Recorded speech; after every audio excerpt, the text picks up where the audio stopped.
पाठ 8 संघमित्रा की डायरी। व्यापारियों का एक काफिला आज विदिशा पहुंचा है, तो आखिर वर्षा ऋतु सचमुच समाप्त हो गई और लोगों ने पुनः यात्रा करनी शुरू कर दी है। दल के सरदार हमारे लिए कुछ उपहार और पिताजी का समाचार भी लेकर आए हैं। मैंने ऊपरी कक्ष से उन्हें आते हुए देखा था, जब माँ स्वागत कक्ष में उनसे मिल रही थीं। झुककर सम्मान प्रकट करते हुए उन्होंने मेरी माँ का अभिवादन किया।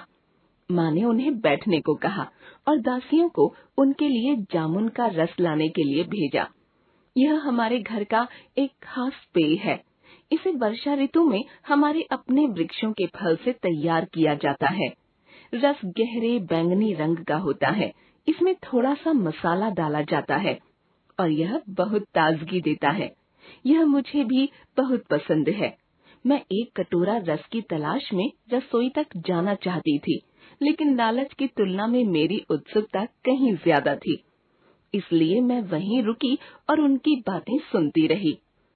आपके महान पति मौर्य राजवंश के राजकुमार अशोक ने अपने प्रेम के प्रतीक रूप में पाटलिपुत्र से ये कुछ चीजें भिजवाई हैं। आगंतुक ने कहा और फिर अपनी थैली से एक सूची निकालकर पढ़ने लगे। उन्होंने एक एक कर सभी चीजों के नाम इस तरह पढ़े मानो कोई गीत गुनगुना रहे हों। उनका सहायक एक एक कर कपड़े में बंधे एक गट्ठर से चीजें निकालता रहा। माँ की प्रमुख सेविका और उनका मुनीम उन्हें लिखते जा रहे थे। मेरे पिताजी एक राजकुमार भले ही हों, लेकिन मेरी माँ विदिशा महादेवी शाक्य कुमारी नगर के एक प्रमुख श्रेष्ठी की कन्या है और वे विदिशा में अपने कुटुंब के रीति रिवाजों को कभी नहीं भूलती। अब वे एक महान राजवंश की शक्तिशाली राजकुमारी हैं, फिर भी वे इस बात का हमेशा ध्यान रखती हैं कि हिसाब किताब साफ हो। व्यापारी के सहायक ने पिताजी द्वारा भेजे गए सभी उपहार मेरी माँ के सामने फैला दिए और मैं उसे ऐसा करते हुए प्रशंसात्मक दृष्टि से देखती रही। वहाँ किम खाब के चमचमाते थान पड़े हुए थे, जो पवित्र नगरी काशी में चांदी और सोने के बारीक धागों से बुने गए थे। एक चटक लाल रंग का कंबल था, जो हिमालय पर्वत श्रृंखला के निकट स्थित गांधार का था, जहाँ यूनानियों का शासन है। यह कंबल आश्चर्यजनक रूप से जाड़े में भी गर्म रहता है। ऐसे कंबल दुर्लभ और महंगे होते हैं और मेरी माँ को उनका उपयोग करना अच्छा लगता है। उनके पास पहले से भी ऐसा एक कंबल है, लेकिन सर्दियों में अब वे दूसरे का भी उपयोग कर पाएंगी और रुई की भारी रजाई से छुटकारा पा लेंगी, जिसे वे प्रायः अपने पलंग पर रखती हैं। अच्छा है, तब मैं उनसे रजाई मांग लूंगी। रजाई का खोल एक पुराने अंतरिया का बना है। यह पिताजी ने तब भेजा था जब मैं पैदा हुई थी। उस पर फूलों के छापे हैं और इसके किनारों पर सुनहरे रंग में अंगूर के पत्तों की महीन कढ़ाई की गई है। माँ त्योहार के दिनों में यह अंतरिया ओढ़ा करती थीं और अत्यंत सुंदर दिखती थीं। मुझे याद आया, जब यह पुराना हो गया तब वे इसका उपयोग रजाई के खोल के रूप में करने लगीं। मेरे मन में हमेशा इसके प्रति आकर्षण रहा है और अब तो मैं माँ से कहूंगी कि वे इसे ओढ़ने के लिए मुझे दे दें। पिताजी ने कुछ आभूषण भी भेजे हैं। एक अत्यंत सुरुचिपूर्ण मेखला जिसमें सोने के आयताकार मनकों की 5 लड़ियां हैं। यह माँ की कमर में पहनने के लिए है। माँ की कलाइयों के लिए उन्होंने वजनी और सोने की चूड़ियों का एक सुंदर जोड़ा भेजा है। माँ पिताजी की इस विचारशीलता से प्रसन्न हुई। यह बिल्कुल नए डिजाइन का है और विदिशा में जो भी इसे देखेगा तारीफ करेगा। माँ अपने ढंग से रहना चाहती हैं, लेकिन वह उनके लिए बहुत सहज नहीं है। पिताजी प्रायः साम्राज्य की सीमा पर स्थित दूरस्थ नगरों में तैनात रहते हैं। माँ फिर भी ऐसा करती हैं। मैं जानती हूँ कि वे दादाजी के स्वर्गवास के बाद परेशान रही हैं, क्योंकि पिताजी के राज्याभिषेक में कई तरह की कठिनाइयाँ हैं। यह कठिनाइयों भरा समय रहा है और जो समाचार मिला है वह अनिश्चित और संदेहजनक है। यहाँ विदिशा में हम सत्ता के लिए संघर्ष और विजय की कहानियाँ सुना करते हैं और प्रायः उनको लेकर परेशान रहते हैं। माँ कहती हैं कि एक शासक को बहुत सी समस्याओं का सामना करना पड़ता है, जिनके बारे में एक आम आदमी को सोचना तक नहीं पड़ता। हमारे लिए यह स्वीकार करना अब भी कठिन है कि युद्ध और हिंसा कभी-कभी आवश्यक होते हैं। हम यह सोचकर दुखी होते हैं कि पिताजी युद्धों अथवा किसी तरह की हिंसा में संलग्न होंगे। माँ उनके लिए और उनके मन की शांति के लिए लंबी और कठोर प्रार्थनाएं करती हैं। जब पिताजी हमारे लिए समाचार और इस तरह के उपहार भेजते हैं, हमें अत्यधिक प्रसन्नता होती है। संदेश वाहकों और इन उपहारों के आने से लगता है कि पिताजी स्वस्थ हैं और हालात पर उनका नियंत्रण है। यह हमारी प्रार्थनाओं का भी परिणाम है। मेरे विचार उड़ते हुए हमारी मातृभूमि विदिशा के निकट स्थित सांची की पहाड़ी पर चले जाते हैं, जहां हमारे पूर्वज और हमारे सगोत्री गौतम शाक्य मुनि के सम्मान में एक स्तूप बनवा रहे हैं।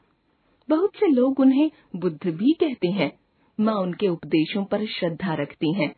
मेरे भाई महेंद्र ने चीवर धारण कर लिया है और वे विदिशा से कुछ दूर स्थित एक विहार में रहते हैं। शाक्य मुनि अर्थात बुद्ध के अनुयायी अहिंसा और करुणा के मार्ग पर चलते हैं।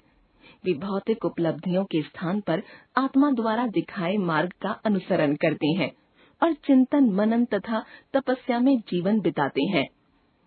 बुद्ध ने, जो स्वयं महान राज्य कपिलवस्तु के राजकुमार थे, सभी सांसारिक धन दौलत का परित्याग कर गरीबी का जीवन स्वीकार किया था, जिससे कि वे संसार के दुखों को समझ सकें और इनका कोई हल ढूंढ सकें। बहुत वर्षों तक तप करने के पश्चात उन्हें बोधित्व की प्राप्ति हुई और वे बुद्ध कहलाए।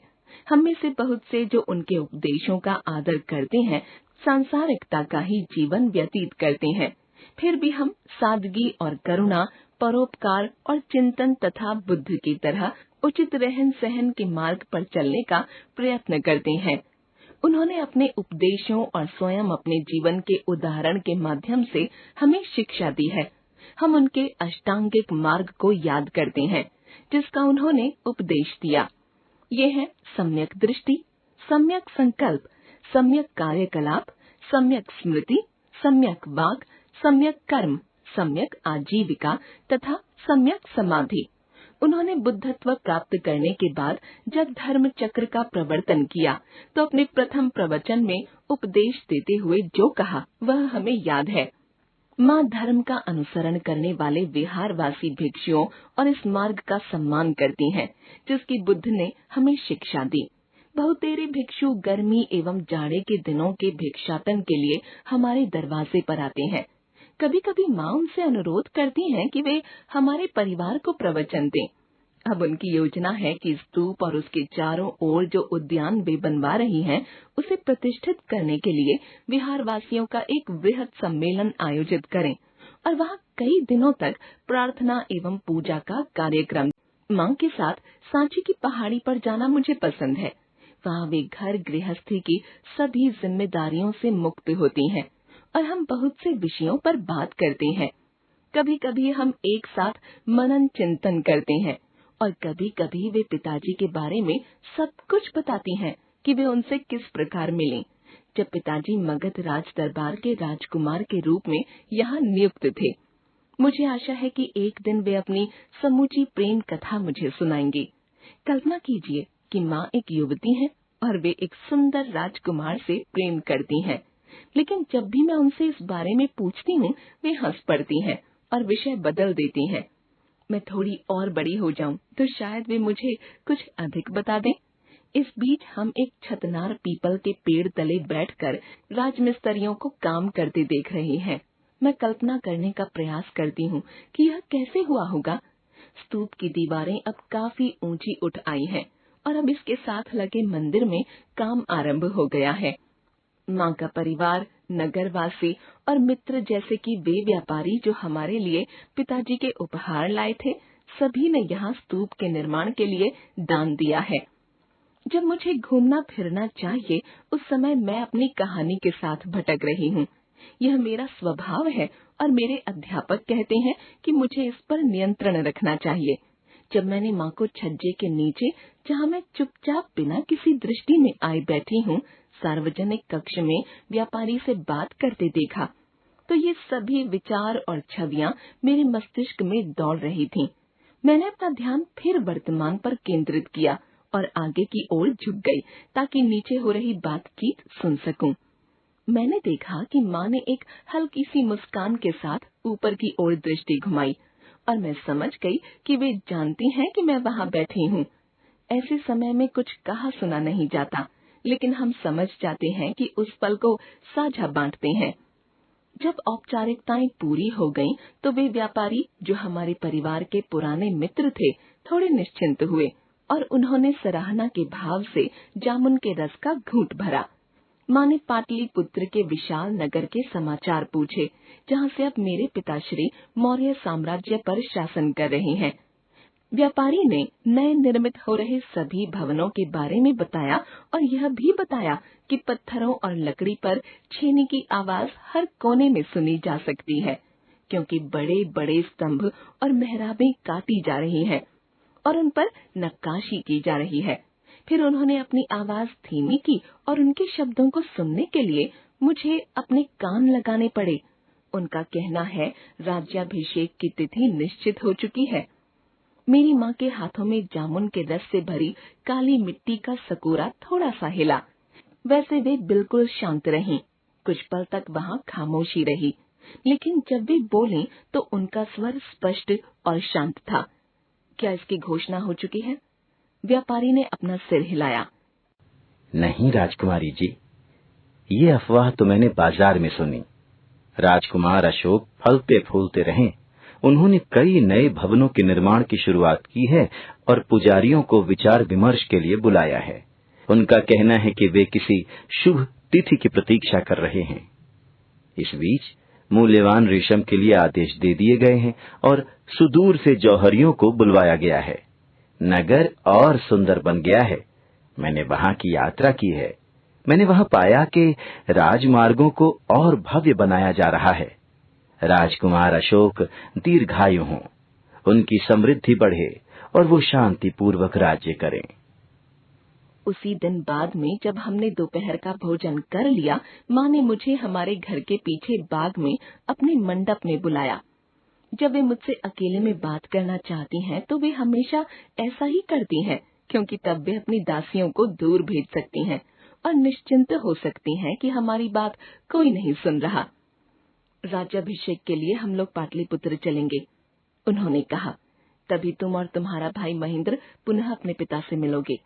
मैं उछल पड़ी और उत्तेजित होकर कुछ कहने लगी थी कि उन्होंने कठोरता से कहा, तुरंत शांत हो जाओ, कुछ भी सुनिश्चित नहीं है। मैं सोचती हूँ कि अच्छा यही होगा कि संदेशवाहक के आने पर ही हम अपनी योजनाओं को अंतिम रूप दें।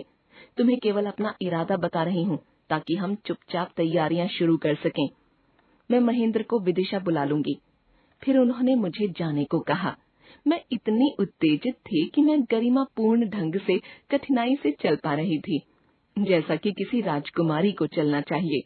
कमल वाले तालाब तक पहुँचते पहुँचते मैंने अपने कदमों को नियंत्रित कर लिया। फिर जब माँ की आंख से ओझल हो गई, तो मैं तालाब के चारों ओर दौड़ती रही और अपनी प्रफुल्लता को शांत करने के लिए पानी के छींटे उछालती रही।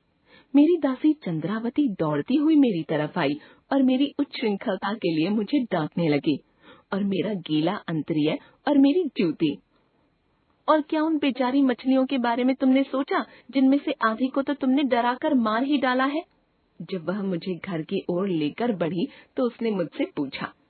सौभाग्य से चंद्रावती का विश्वास है कि मैं हमेशा से ही उच्छृंखल रही हूँ, इसलिए उसने मेरे इस अति उत्साह के बारे में नहीं सोचा।